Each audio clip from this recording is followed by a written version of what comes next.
buenos días, amigos televidentes. Bienvenidos a Pulso Político en este domingo 9 de octubre. A propósito, antes de iniciar el tema y el análisis que vamos a sobre lo que vamos a tratar el día de hoy, que es la rendición de cuentas que hace el presidente de la Junta de Fideicomiso AGD SFN No Más Impunidad, a propósito de la venta de EQ2, quien algunos lo han llamado la joya de la corona, por cierto. Primero, antes de iniciar esto, digo, mil felicitaciones a la ciudad de Guayaquil por sus 191 años de independencia. Recordemos que 1 de octubre de 1820 fue la independencia de Guayaquil, pero debemos celebrar esa independencia siempre, por cierto, ejerciendo todos nuestros derechos y las libertades, pensando que esa celebración de independencia está en la medida de que tengamos un pueblo con oportunidades, un pueblo con empleo, una pobreza que la hayamos eliminado. Y en la medida que hayamos constituido una nación sólida y progresista, entonces ahí sí podremos decir, estamos celebrando una verdadera independencia. En todo caso, bienvenidos a Pulso Político en estos 191 años de la independencia de la ciudad de Guayaquil. Pedro Delgado, muy buenos días, bienvenido. Carlos, muy buenos días. Igualmente un saludo muy especial a Guayaquil, que es un ejemplo de lucha de libertad, que creo que hay que seguirla adelante y promover sobre todo transparencia y que las cosas se digan siempre con verdad primero, completas segundo, y que sean para beneficio de toda la sociedad, no buscando simplemente proteger a grupos interesados, pueden ser políticos o económicos, sino que la libertad debe ser para todos. Por eso lo hemos invitado el día de hoy, Pedro Delgado, porque a propósito de la venta de EQ2, que es el principal activo de los hermanos Isaías, me refiero a los activos incautados, se han mencionado algunas cosas. Y comienzo citando lo que dice la revista Vanguardia en la edición del 26 de septiembre al 2 de octubre del 2011. Dice, una venta que siembra dudas. Aunque el director del fideicomiso AGD SFN No Más Impunidad ha defendido a capa y espada la venta del ingenio EQ2 al Grupo Gloria y al inversionista Miguel Peña, la temperatura de los reclamos crece. Sorprendieron al país las facilidades para la venta con un pago efectivo del 10% de los 133 millones del avalúo y la diferencia financiada con un crédito de la CFN a 15 años plazo. Fue inevitable, dice la nota de la revista Vanguardia, comparar las condiciones con las cuales el Ecuador contrata préstamos con China. ¿Qué tiene que decir Pedro Delgado? Yo lo que diría es tomar también, por ejemplo, en el diario El Mercurio de Cuenca, el 23 de septiembre de este año, salió un editorial titulado Palo por Pequebogas, puntos suspensivos. Básicamente lo que yo veo aquí es los titulares de prensa estuvieron siguiendo el proceso de venta de las empresas del Grupo Isaías durante más de 2 años. Y usted recuerda, era que por qué no venden, que si se vende, que cuándo se vende, que cómo se han hecho los procesos. Resulta que llegamos al día de la venta y como no pudieron poner, especialmente en ciertos diarios interesados, diría yo, un titular con una faja negra impresionante a 4 columnas, decir, fracasó la venta, lo que sacan los titulares, y aquí están varios, y yo le puedo incluir no solo el de Vanguardia, ¿no? El Hoy, el Comercio, que dicen, básicamente, EQ2 se vendió con crédito de la CFN. La crítica es si la participación de Miguel Peña podía haber hecho. Entonces yo a eso le respondo básicamente, palo porque bogas, palo porque no bogas, o como diría el Quijote, ¿no? Los perros ladran, okay. Señal que avanzamos. Pero vamos desbrozando todo esto. Da la impresión en la nota de Vanguardia que recién las personas nos estaríamos enterando de las condiciones de las ventas. Es decir, si esto fue una subasta, es una subasta pública. Así es. Yo me imagino que debe haber una convocatoria pública donde se establecían las reglas del juego para los participantes. La pregunta es, ¿se ha cuestionado aquí mucho las condiciones de las ventas? ¿Esa condición de la venta era para todos los jugadores, es decir, para todos aquellos que podían participar en la subasta? Todos los jugadores, y desde la fecha en que se publicó el proceso de subasta, estuvo colgada en la web de la CFN, en la web nuestra, e incluso en la web de Merchambanza, que era el asesor de ventas, todas las condiciones crediticias y todas las condiciones operativas para participar en la subasta. O sea que no es que apareció este procedimiento recién. Toda esta información desde que se convocó al proceso de subasta. Acordémonos inclusive que ya hubo una primera convocatoria que lamentablemente resultó fallida, que fue en febrero, ¿ya? O sea, que quiere decir que desde septiembre, fines de agosto, septiembre del 2010, toda la información del proceso de subasta, valoración, condiciones de información requeridas, que tales como, inclusive la parte más importante del proceso de subasta, en cuanto a la calificación de potenciales interesados, decía, entre otras cosas, no tener vinculación con los anteriores accionistas, que ya lo vamos a aclarar.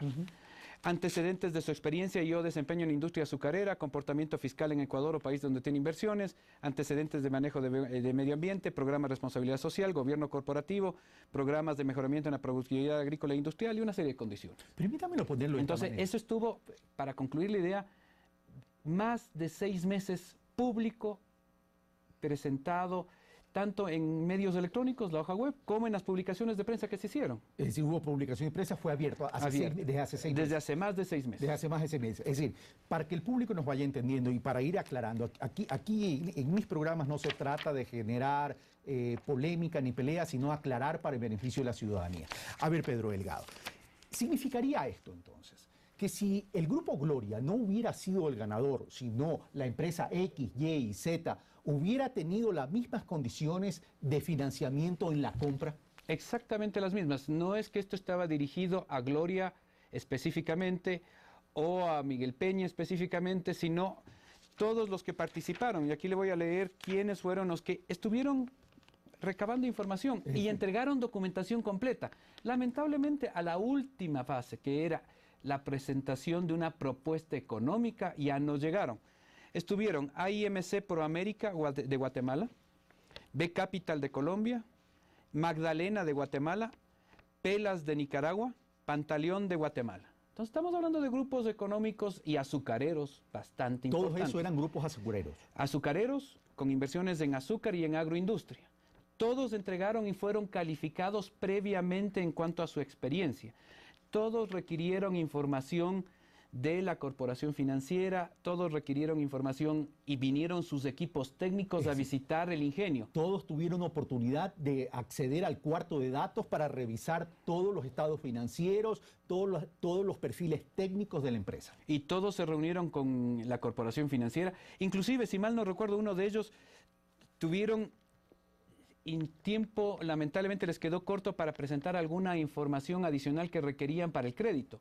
Otros reclamaban, y para que vean la estricta aplicación del procedimiento crediticio, decían que la garantía debería ser solamente los activos del ingenio. Nosotros decíamos no, porque el ingenio ya existe, la garantía tiene que ser también la de los accionistas que están interesados en participar. Okay. O sea, para que veamos que esto fue para todos transparente y en igualdad de condiciones. Ya vamos a ir desglosando uno por uno.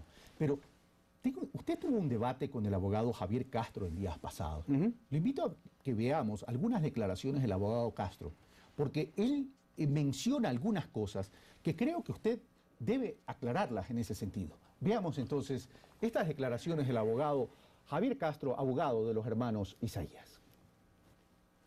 En julio del 2008, cerca de 200 empresas pertenecientes al grupo Isaías fueron incautadas por la Agencia de Garantía de Depósitos. 196 compañías vinculadas al grupo Isaías. Entre las empresas incautadas al grupo Isaías constan el ingenio azucarero EQ2, recientemente vendido al grupo peruano Gloria por $133.810.000. Se calificó principalmente la participación de un socio estratégico, un socio conocedor de la industria azucarera. Sobre este proceso existen cuestionamientos de parte del doctor Javier Castro, abogado de los hermanos Isaías, quien sostiene que existe una subvaloración de la empresa. No obstante que el ingenio está declarado de propiedad del Estado desde el año 2009 y que si es que alguien debió perder por las cosas que en estos 3 años, por las pérdidas del ingenio en estos 3 años, y por la pérdida en la valoración, entre valoración y venta, debería ser el Estado, no es así. Los señores se viran y los hacen perder a los señores Isaías. Entonces, para el Estado es negocio redondo. Él dice que vale 310, cuando la gran cantidad de personas que se acercaban a averiguar nos decían que al revés, que estábamos vendiéndolo demasiado caro. Castro también ha denunciado supuestas irregularidades en el manejo de la empresa EICA. Los que no se van a ir presos son todas esas personas que han robado en EICA, que venden chalecos a sobreprecio en EICA. Entre los bienes incautados constan TC Televisión y Gama TV, cuyo proceso de venta comenzó primero con los trabajadores. No obstante, el abogado Castro manifiesta dudas sobre el completo proceso de venta de los canales y denuncia el pago de elevados salarios a trabajadores de esos medios. Y aún cuestiona se continúe incautando bienes de otros bancos cerrados. En tanto, el fideicomiso AGD-CFN No Más Impunidad señaló que se ha vendido hasta el momento un 60% de los bienes incautados a la familia Isaías, valorados en unos 200 millones de dólares. Carlos Andrés Núñez, Pulso Político.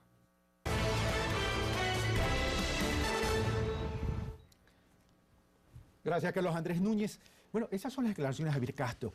En otras declaraciones dice, es probable que haya un ganador oculto y eso viene con respecto a los papelitos. Ya vamos a hablar de eso. ¿Quién perdió? Se pregunta Javier Castro y responde él mismo, perdió el Estado.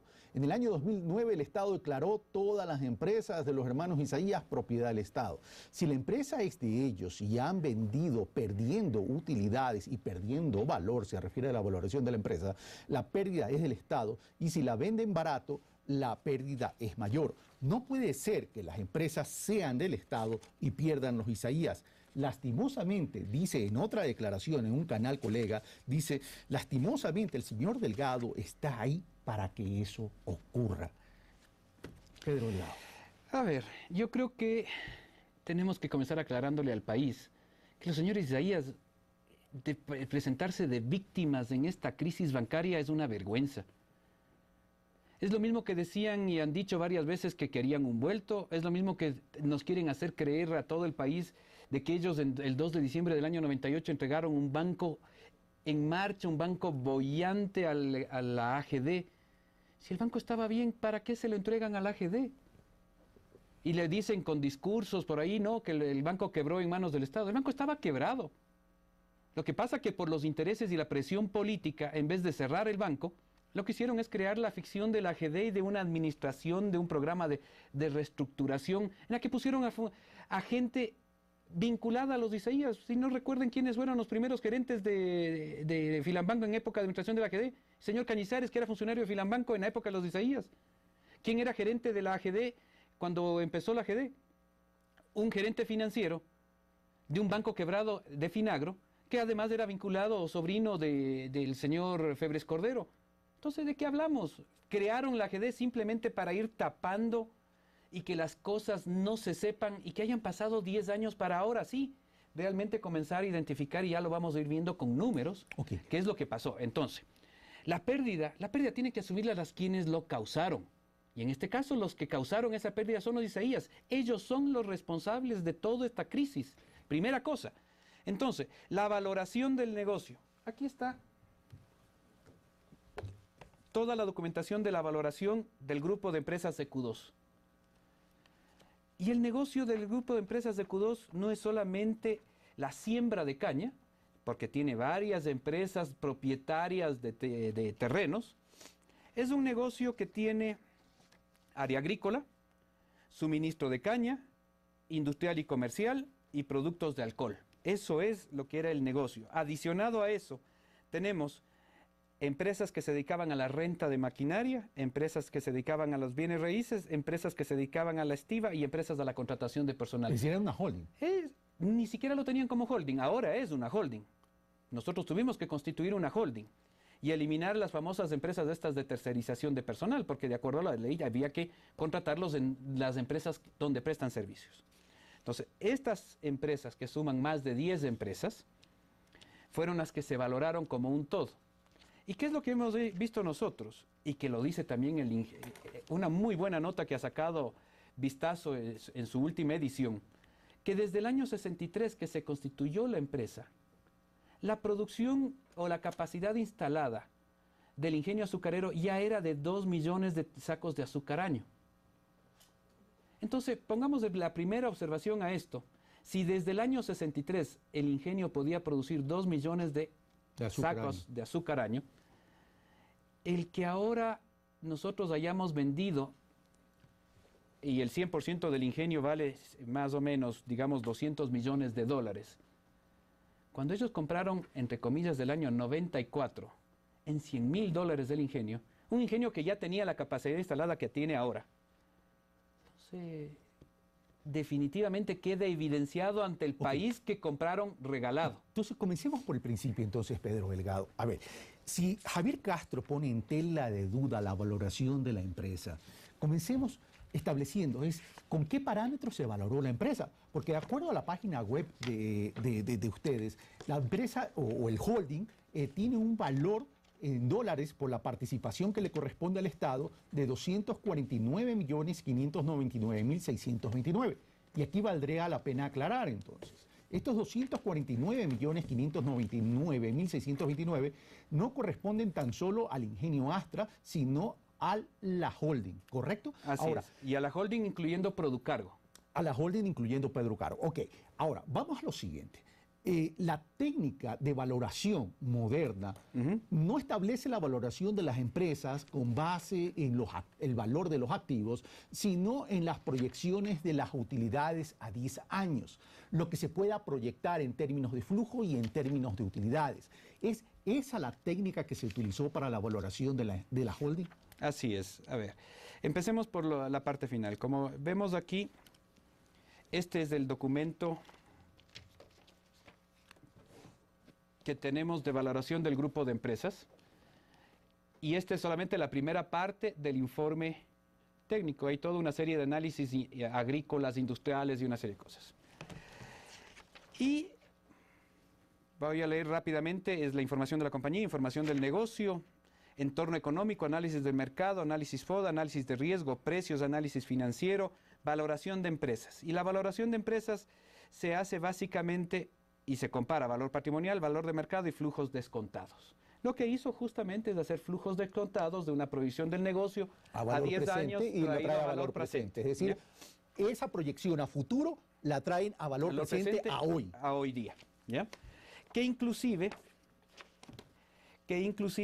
como dice el abogado Castro, debería, entre comillas, sumársele la eliminación de las deudas fantasmas que estaban allí, que hemos hablado varias veces con usted en esto, ¿no?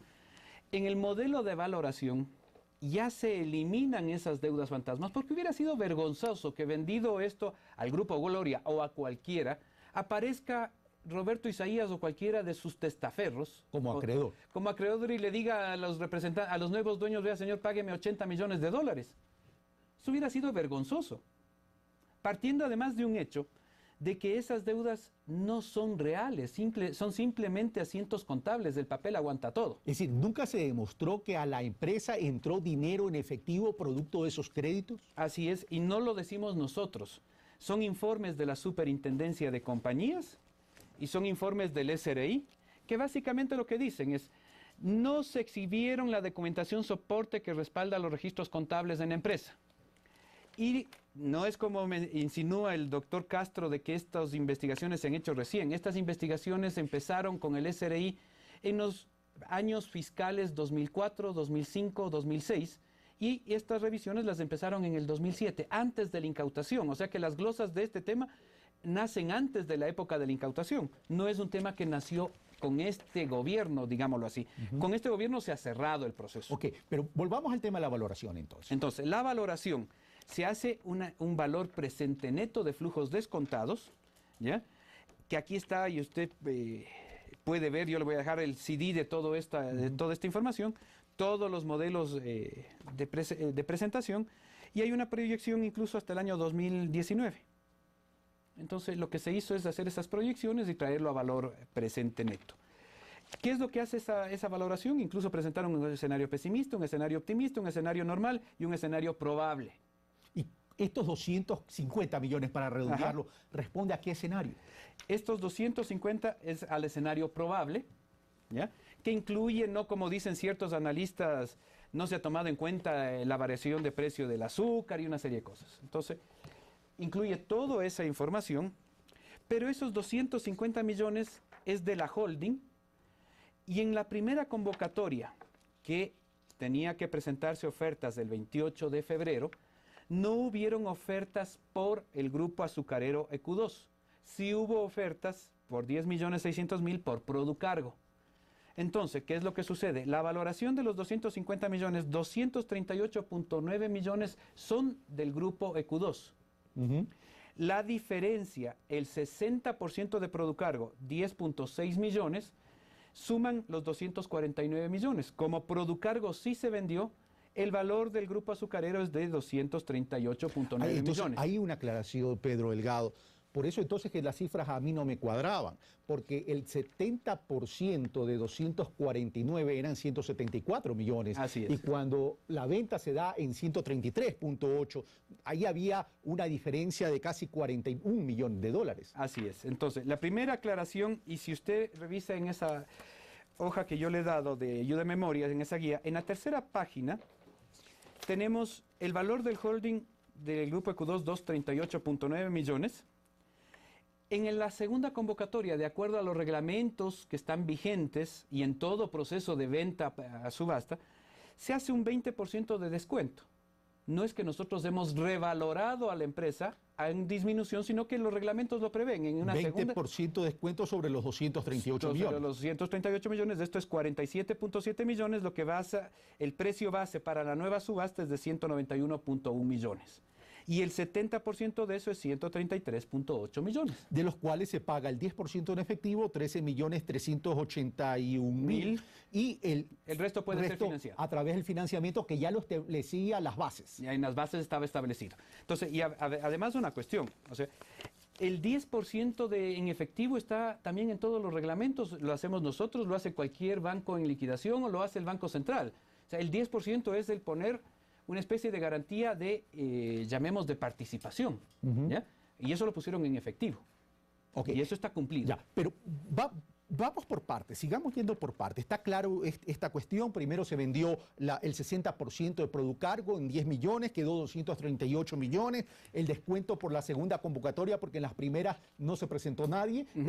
Un descuento de 47.700.000 y pico, que lo contemplaba también las bases. Y el total de la base nueva era 191 y por el 70% 133.8. Vamos ya después a hablar de cómo se paga esos 133.8 millones. Pero el abogado Castro menciona de que la empresa se ha ido deteriorando en manos del fideicomiso AGD. Y yo tengo cifras aquí de su página web. Entre el 2008 y el 2010, los ingresos estaban en el 2008 82 millones de dólares, en el 2009 85.9 millones de dólares, en el 2010 106 millones de dólares. Y los egresos suben desde el 2008 de 79 millones a 98 millones en el 2010. La utilidad neta en el 2008 es de 3.567.000, baja al 2009 a 2.481.000 y vuelve a ubicarse, mejor dicho, no es que vuelve a ubicarse, se incrementa sustancialmente en el 2010 en 7.108.000. Pero hay algo que me llama la atención y es el incremento de los pasivos entre el 2008 y el 2009. Es decir, del 2008, 93.9 millones, el pasivo baja al 2009 a 83, pero vuelve a subir a 2010 100 millones de dólares. Y el patrimonio del 2008 en 83 millones de dólares baja al 2010 a 26 millones de dólares. La empresa, la holding, ¿no se fue descapitalizando? ¿No fue perdiendo valor patrimonial, Pedro Delgado? No, a ver, como usted ve, primero en la parte de utilidades, la empresa fue generando realmente más utilidades. La primera fase entre 2008 y 2009, lo que se dio fue un esquema de consolidación de los negocios y además de presentar información, como redundando en la parte financiera, agregada o consolidada. Porque antes de ellos lo que hacían era el balance de una de las 10 empresas por un lado, el balance de otra de las empresas por otro, EQ2 por otro. Nosotros ahora lo que está usted viendo son información de balances consolidados de todo el grupo azucarero, ¿ya? Incluyendo, como decíamos, la eliminación de estas famosas deudas foráneas. Pero ¿por qué sube además el pasivo?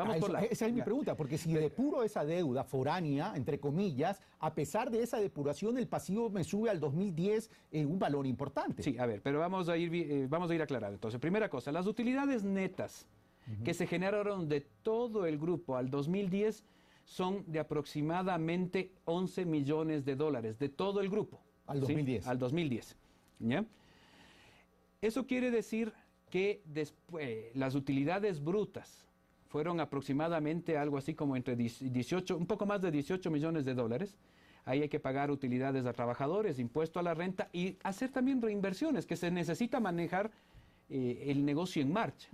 ¿Ya? Preparar la zafra del 2011, mantenimiento de equipos y todo lo demás. Y que en algún titular, también de manera maliciosa, se menciona, dice, el Estado ha invertido 8 millones de dólares en el ingenio. El Estado no ha invertido nada en el ingenio.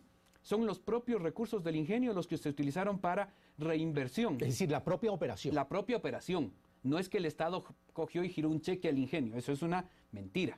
Estamos hablando entonces que son pasivos bancarios. No, pasivos, no son pasivos bancarios, son recursos propios del ingenio. O sea, la utilidad del ingenio, en vez de pagársela, digamos... Repartirla. De repartirla a los accionistas que hubiéramos sido, se reinvirtió en el mismo ingenio. En cuanto a las utilidades, ¿ya? Sí, pero en cuanto al incremento de pasivos. Ya, ¿qué es lo que sucede? Cuando se hicieron todas estas determinaciones de las deudas fantasmas, que suman 82 millones de dólares. 82 millones de dólares. 82.6. ¿Depuradas? Sí, depuradas, 82.6. También, y eso está correcto, el SRI determinó glosas por los años 2004, 2005, 2006, 2007, 2008, 2009, ¿ya? Perdón, hasta el 2008, de aproximadamente 20 millones de dólares que fueron desviados, y así lo mencionan ellos, que fueron, como eran deudas falsas, ellos en el estado de resultados, usted sabe, tiene ingresos, menos costos, menos gastos, le da la utilidad. Entonces ellos pusieron el supuesto pago de intereses de estas deudas, y estos valores durante todos esos años suman 20 millones, que fueron básicamente 20 millones de evasión de impuestos. Entonces lo que ha pedido el SRI, que se registró, y estaba registrado en la cuenta de Q2, esos valores. Por eso es que sube el pasivo. Okay. Sube de 90 y tantos millones a los 100 y tantos. En el pasivo del 2010. Del 2010. Pero el momento que ya nosotros aceptamos y además hicimos un convenio con el SRI, que quien va a asumir ese pago no es el ingenio, y además en el Código de Planificación, y eso es cierto. Por eso es que le duele el bolsillo al señor Castro. Eso es cierto, en el Código de Planificación Financiera se dice claramente en la transitoria 11ª que los responsables de la creación de esos pasivos ficticios deben ser los responsables de pago. Es decir, entre el 2004 y 2008 estaba el ingenio en manos de los privadas de los Isaías. Entonces, quien va a tener que pagar esas glosas, porque fue una triquiñuela contable, no más, ¿ya? No fue más. Quien va a tener que pagar eso son los Isaías. Por eso es que el señor Castro anda vociferando ahí, que están queriendo imputar eso. Pero esta obligación tributaria, que se generó una glosa por la evasión de impuestos que usted menciona, Pedro Delgado, ¿quién la evade? La evade, en este caso, Q2. Pero en manos privadas. En manos privadas. Pero la obligación es de la empresa, por tanto el Así pasivo dice la ley. es corporativo. La obligación, y así, por eso hemos tenido y por eso tuvimos que... A ver, ¿usted le parece que ahorita en manos del Estado un truco contable, porque no es más, es un truco contable, hubiera tenido que pagar el Estado, se hubiera tenido que pagar a sí mismo? Es lo mismo que sorpresivamente en el debate que tuvimos con el abogado Castro, él menciona que ya los señores Isaías eran accionistas del ingenio antes, o sea, desde el año 73 y eso, y ellos lo recompran en el 94. Y que lo hacen es, entre comillas, recomprando para pagar con una deuda con los franceses. Si ellos ya eran dueños del ingenio, quiere decir que la deuda la crearon ellos, porque ellos contrataron con los franceses la instalación del equipo. Okay, pero entonces, ahí lo que están diciendo, y lo reconoció el abogado Castro, y eso es lo grave, es de que una deuda que la crearon los Isaías, se la tragaron el Estado en la época de la dictadura, que el Estado nacionalizó para asumir esos pasivos. El Estado no se las cobró a los Isaías, debió habérselas cobrado de nuevo. Y ahora resulta que ellos dicen que han asumido una deuda con los franceses, cuando la deuda ya era de ellos. Ok, pero entonces vamos por parte. Si estos pasivos están ahí, 20 millones de glosas tributarias, la siguiente pregunta es, ¿existen pasivos laborales? No existen pasivos laborales. Existen lo que dice la ley, que hay que ir creando las partidas estas de jubilación laboral, provisiones las patronales y provisiones. Ya. jubilación.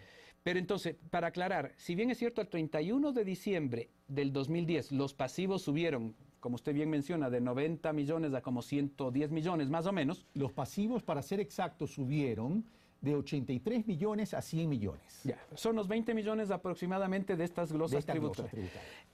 Inmediatamente después de que estos informes del SRI fueron conocidos y autorizados, nosotros mandamos una comunicación al SRI diciendo que el fideicomiso, la UGDEV, asume la responsabilidad de pago, porque eso también está previsto en la ley y en el Código de Planificación Financiera.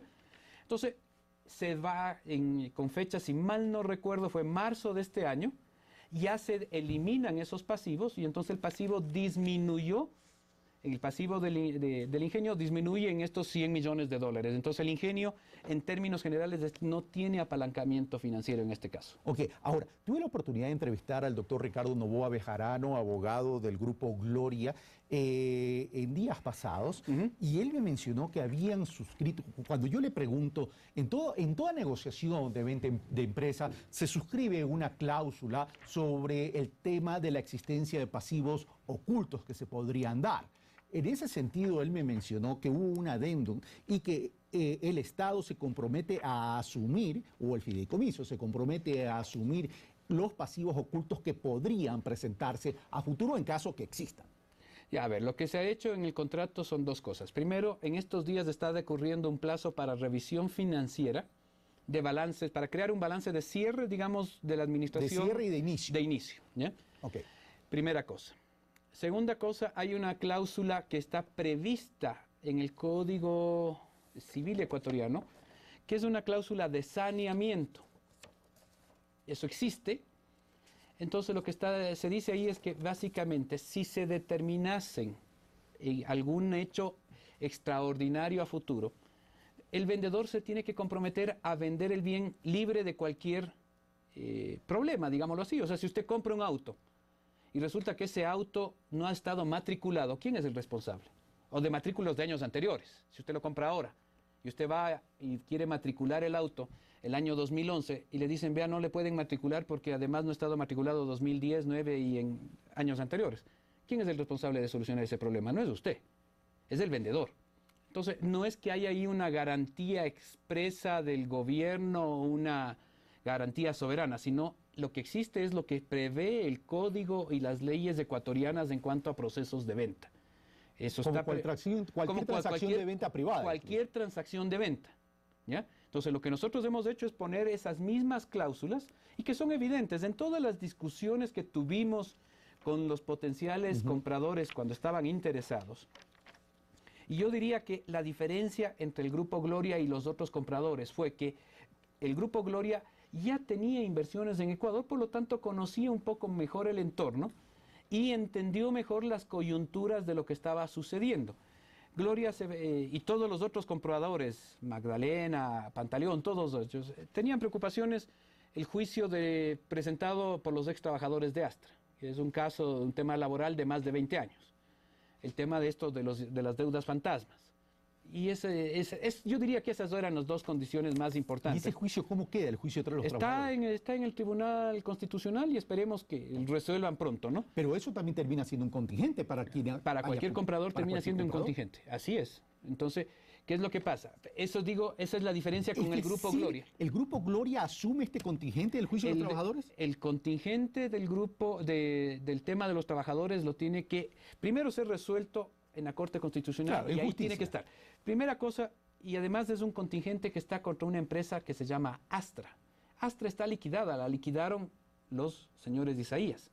Entonces, lo que suceda en el muy corto plazo con respecto a ese juicio, no lo podemos nosotros elucubrar, porque no está tan... Pero el hecho que no lo podamos elucubrar no significa que no exista la contingencia. Ahí hay un contingente y para eso está la cláusula de saneamiento. Punto. Ok.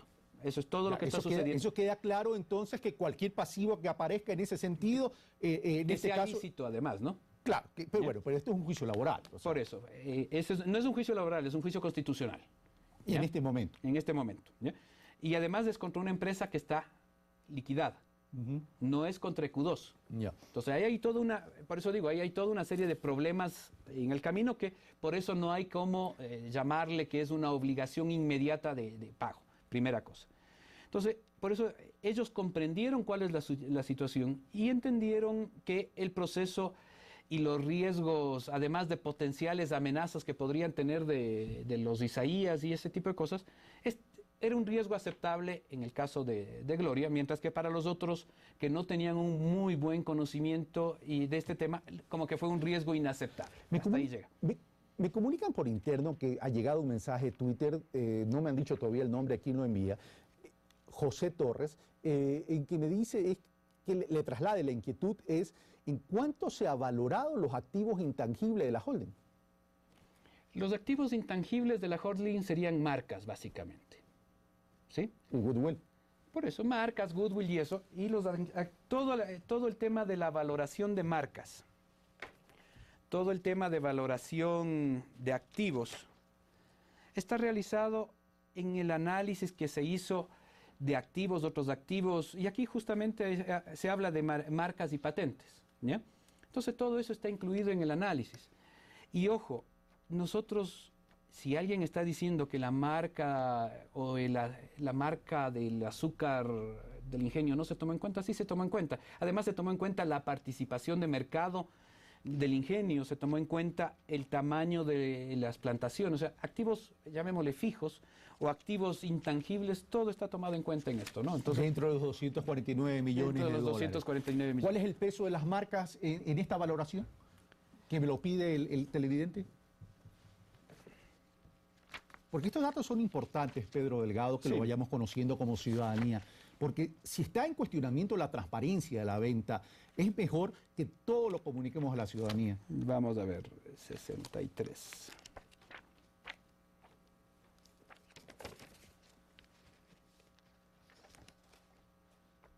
Estamos revisando, de acuerdo a la inquietud del televidente José Torres, la valoración de los activos intangibles. 7.14 otros activos. En el rubro de otros activos registrados se ha experimentado con respecto al año 2009 un decrecimiento de 8.7%. Sin embargo, el rubro de goodwill, que representa el 35% del valor.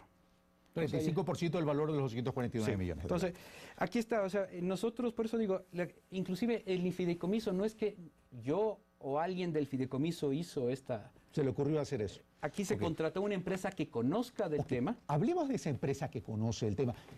¿Satisfecho el amigo televidente? Pues si tiene alguna otra inquietud, nos los envía el mensaje por Twitter. Hablemos de esa empresa. ¿De dónde sale la empresa que hace la valoración y qué background tiene la empresa? Es decir, qué prestigio, qué currículum tiene la empresa. Merchant Banza es una empresa de asesoramiento corporativo, es una empresa que experta en mercado de capitales en el Ecuador, ha trabajado inclusive en Colombia, en Perú, ha hecho varios procesos de estructuración financiera a nivel país, de titularizaciones de cartera de varios bancos privados, ha hecho valoraciones de algunas otras empresas.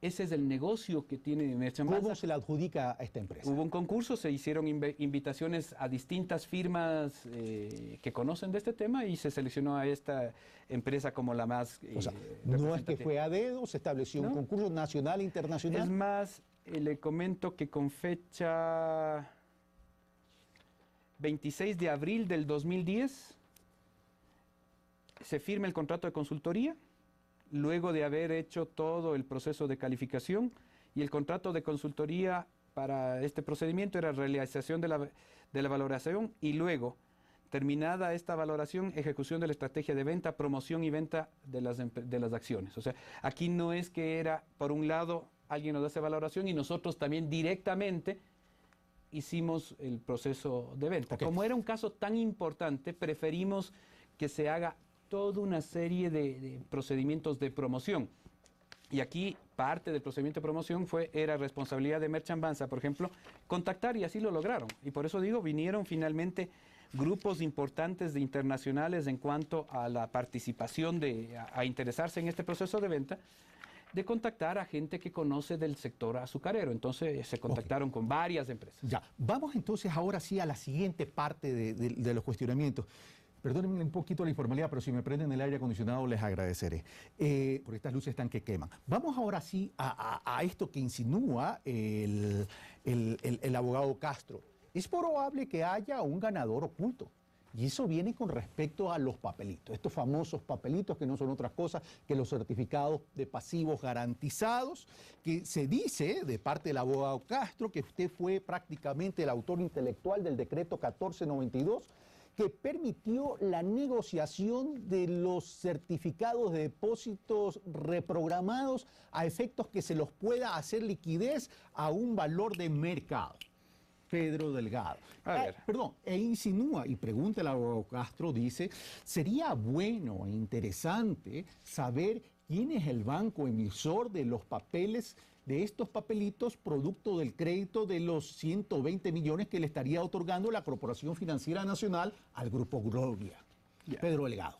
Primera cosa, y que también en ese debate que estuvo el abogado Castro, como siempre está acostumbrado a presentar verdades a medias, él presentaba un oficio mío dirigido a la superintendencia, pero es un oficio de observaciones a un borrador de decreto, que igual en procedimiento que ocurre ahora o que ocurría antes, le mandan a alguien ese borrador de decreto y haga observaciones. Entonces nosotros decíamos, vea, no estamos de acuerdo en esta parte, pero en esta otra mejórese de alguna manera. Usted estaba de gerente de riesgo de la Corporación Financiera Nacional en ese momento de la crisis en el gobierno de Yamil Maguad. Así es. Yo estaba incluso en funciones de la Corporación Financiera Nacional antes del gobierno de Yamil Maguad. Entonces, simplemente como un técnico nosotros presentamos nuestras observaciones y además nuestras observaciones lo que se hizo fue, aparte de la observación al decreto, como consta ese día que estuvimos en el debate, yo lo que presenté es un documento que decía, vea señor, a ese documento que usted presenta, está este otro, que dice claramente cuál iba a ser los impactos que iban a tener si se aceptaba esa negociación en la Corporación Financiera. Y mencionábamos que el impacto podría ser de aproximadamente 200 millones de dólares. En contra de la Corporación es decir, Financiera. Directo al patrimonio. Directo al patrimonio y a la liquidez de la corporación. ¿Ya? Entonces, porque ¿qué es lo que decíamos? Entregaba dinero y recibía papeles. Recibía papeles. ¿Cuál fue el efecto final? O sea, ya 10 años después de revisado, el impacto fue de aproximadamente entre 250 y 300 millones de dólares. O sea que, como técnicos, nosotros nunca dejamos de decir qué es lo que iba a pasar. O sea, ustedes cuestionaron más bien la figura. Así es.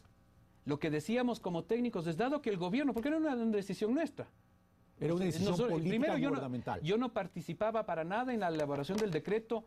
Eso lo hicieron en el Ministerio de Economía, lo hicieron en la Presidencia de la República, no sé si en el Ministerio de la Producción que había en esa época, pero eso para nosotros simplemente fue una instrucción, revisen, y nosotros hicimos las observaciones. A ver, si estamos hablando entonces que hubo un impacto negativo de 300, a la hora del té, como dicen en España, de 300 millones de dólares, significa que esos papeles que recibe la Corporación Financiera realmente generaron una pérdida patrimonial. Así es. Y usted ve qué es lo que pasó con la Corporación Financiera en los años entre el 2002 hasta el 2007 más o menos, que casi no tenía capacidad operativa. ¿Ya? Entonces lo que ha hecho este gobierno además es recuperar la capacidad operativa de la corporación y sobre todo un proceso de liquidación y cierre de esa crisis. No es posible que si la crisis inicia en el año 1998, íbamos 2008 o 2007 que empieza este gobierno, 2008 y hasta el 2011, nadie había hecho nada por cerrar la crisis. Y a diferencia de lo que dice el doctor Castro, y aquí ustedes pueden ver, estos son los informes de cuáles son las deudas de los bancos en los que están todos los papelitos. Nosotros sí tenemos... Aquí están los emisores. Son los emisores. Los emisores. Aquí están. Nosotros no hemos... Más bien lo que se hizo ahora sí es identificar los emisores, que durante 10 años nadie quiso. ¿Se va a publicar los emisores del banco o de los bancos producto de la operación de crédito? En los balances de cierre de los bancos en liquidación, cuando se cerraron los bancos y cuando se cerró la GD, finalmente se identificó esto. No, pero mi pregunta, Pedro Delgado, es puntual. Es decir, los papeles de los bancos emisor del crédito de los 120 millones de dólares se va a conocer públicamente. Está conocido, ahorita ya están conocidos. Ya están conocidos. Ya están conocidos. ¿Cuál es el banco o cuáles son los bancos? Por ejemplo, le digo aquí, Finagro 35.7 millones, Financorp 23.4 millones, Popular 176 millones y así sucesivamente. O sea, ¿está Cofiec? Cofiec, déjeme ver aquí. Préstamos, Progreso, Cofiec no. Además, Cofiec no cerró, cuidado. Ya, ok. Cofiec pagó finalmente todas sus acreencias. Valga la aclaración entonces. ¿Ya? Está Crédito, está SOAI, están los Andes, está Merca, Occidente, préstamos, están todos, se vamos a lo siguiente. Entonces, usted lo que nos dice pero, perdón, ojo, aquí inclusive está el informe de la Contraloría General del Estado con respecto a estas registros, que finalmente se los hizo. Ok, entonces lo que usted me dice es, o me da a entender, es que le está legitimizando la operación crediticia, de la CFN al entregar un crédito vía estos papelitos, llamémoslos así, porque en ese momento la Corporación Financiera Nacional está sacando de su balance un activo tóxico que ya lo había mandado a pérdida y contabilizando en su cuenta de activo un valor por cobrar de una empresa AAA. ¿Así lo debo entender? Básicamente ese es el resumen claro y concreto. La CFN y otros tenedores, el Ministerio de Finanzas inclusive, que tenían estos papelitos cero valor, porque definitivamente la AGD no había tenido la prolijidad de intención de pago. Lo que está cambiando es un activo tóxico, como muy bien lo llama usted, por un activo AAA. Y un activo AAA respaldado por una empresa del tamaño e importancia del Grupo Gloria. Ahí valdría la pena aclarar para que los amigos televidentes nos entiendan. Es decir, primero que ya estaba en pérdida. Es decir, ya había existido una disminución patrimonial. En este momento, al entregar esos papeles y contabilizar un activo por cobrar, se registra un activo y se incrementa el patrimonio. ¿Es así? Se incrementa el patrimonio y vamos a ver, le voy a poner el ejemplo rapidito de esto, ¿no? Supongamos que nosotros hubiéramos hecho el ejercicio y que ahora hablan del tema del financiamiento.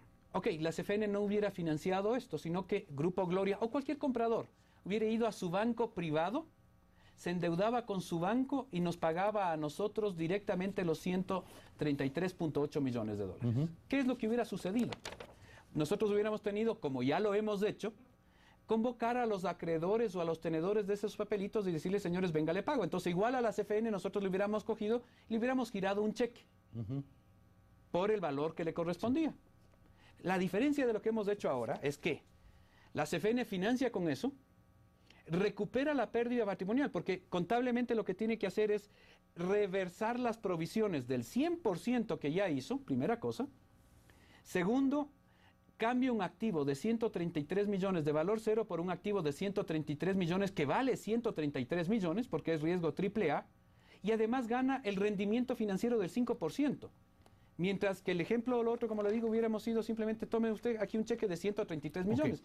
Era exactamente eso. Entonces lo que sí hemos hecho nosotros es realizar una transacción financiera en la que el ganador es el Estado. El ganador no podía y no debía ser el señor Isaías. Pedro Delgado. A ver, Gino Norero hace tres preguntas en una. La una dice es cómo se desvalorizan los activos y las utilidades se revirtieron. Por otro lado, menciona otra cosa es cuáles son los emisores de los papelitos. Ya contestó Pedro Delgado ese tema.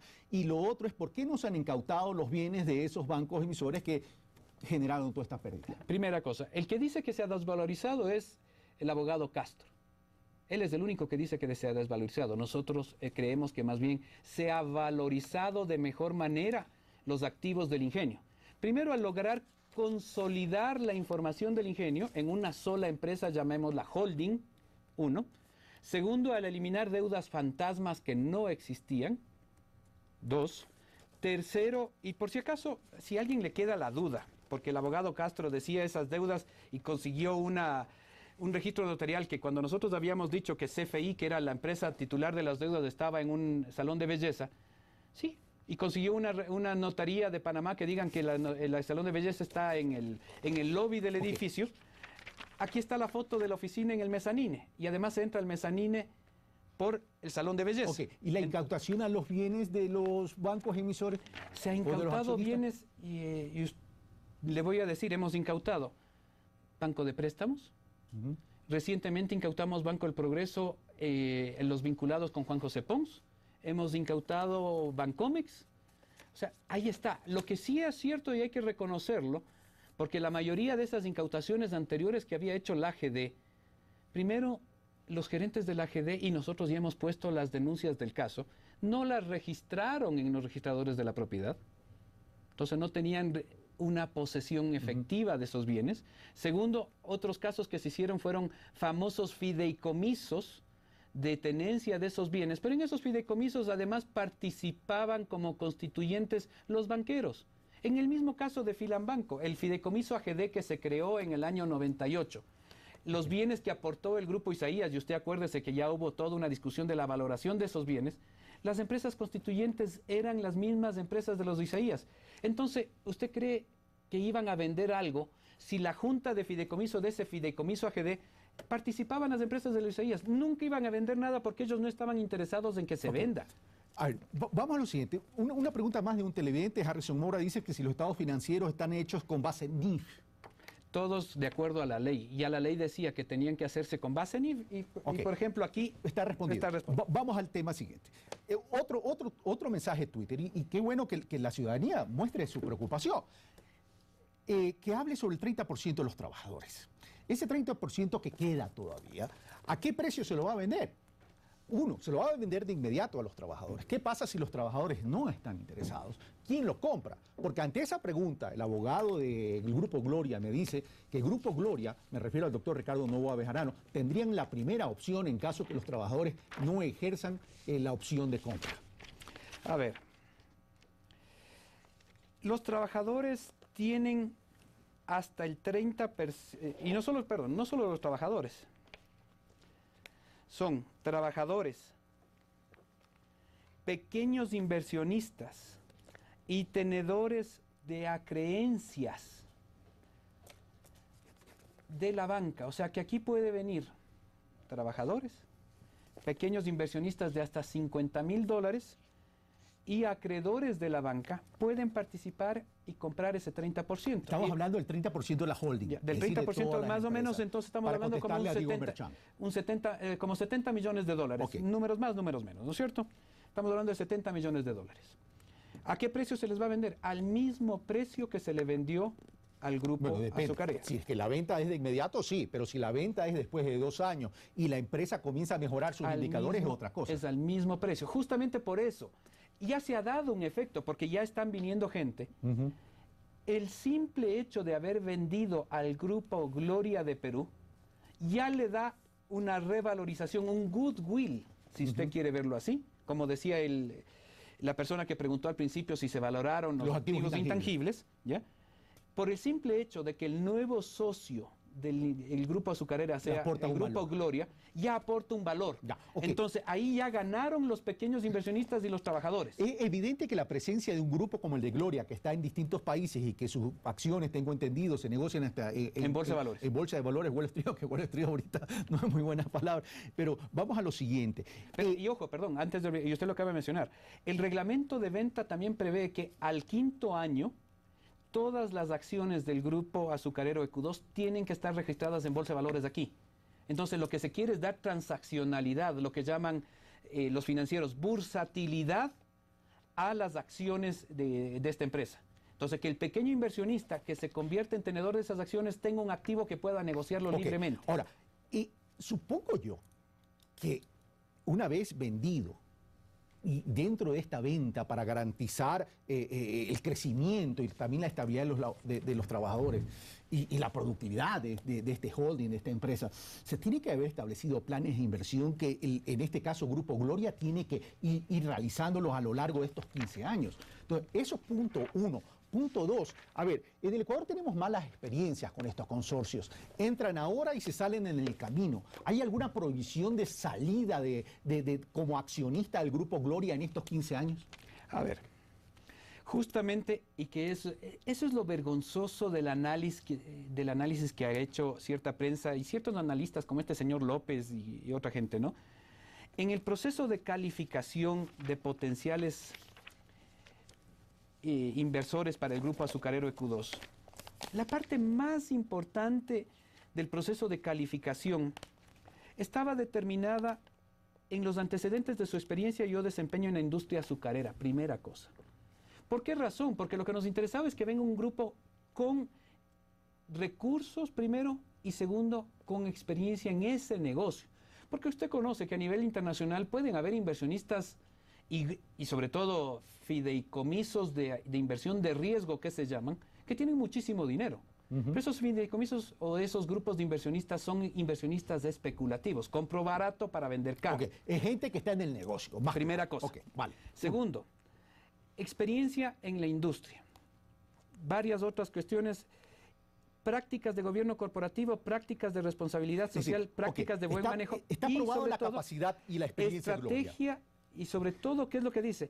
Programas y proyectos de mejoramiento en la productividad agrícola e industrial. Vamos Eso a los se planes le de requería. inversión. Entonces, Me quedan 5 minutos, tengo que correr, Pedro Delgado. Vamos a los planes de inversión. Entonces, ¿qué es lo que se les requirió a ellos? Que dentro de todo el proceso de calificación nos presenten esta información, además de sus planes de mejoramiento y de productividad Esos agrícola. planes Y ellos de mejoramiento y productividad agrícola son obligatorios dentro de las bases. obligatorios dentro de las bases, y ellos mismos ya lo mencionaron en una entrevista. Creo que el señor Folkes Roberto Folkes, el nuevo gerente. nuevo gerente, él indicó que tienen un plan de inversiones de 50 millones de dólares. Ok. Entonces eso está previsto. O sea, nosotros que, además, nadie de este tipo de inversionistas viene a comprar un ingenio, si va a hacer además una inversión de 50 millones de dólares, para revenderlo a la vuelta de la esquina. Ahora, ¿qué garantía tenemos que esa inversión se va a realizar? Está realizada, y por eso nosotros tenemos además un control, entre comillas, llamémoslo así, de ejecución durante 5 años. Durante los primeros 5 años. Durante los primeros 5 años. Si no se cumple durante esos primeros 5 años, ¿qué pasa? Ahí las cláusulas inclusive de sanciones o de reversión. Y además una cuestión, la cláusula más importante, que es la preocupación entre líneas de todo esto, porque que lo han dicho algunos, es ¿qué pasa si ellos quieren vender esas acciones? Nosotros tenemos el derecho de veto a quien vende ellos esas no acciones. pueden vender sin previa autorización, en nuestra. este caso, ¿de quién? Del fideicomiso AGD, CFN, no más impunidad. Ok, es Entonces, decir, está discrecionalidad. O sea, usted puede vender las acciones, pero previo a vender me tiene que decir a mí, como fideicomiso AGD, CFN, a quién le quiere vender. Para calificarlo. Para calificarlo, y calificarlo de la misma manera que hemos Y calificado. si no lo califica, no puede vender. él continúa como Tiene accionista. que continuar como accionista. Carlos Mosquera me dice que los trabajadores están interesados en ese 30%, pero no están siendo capacitados.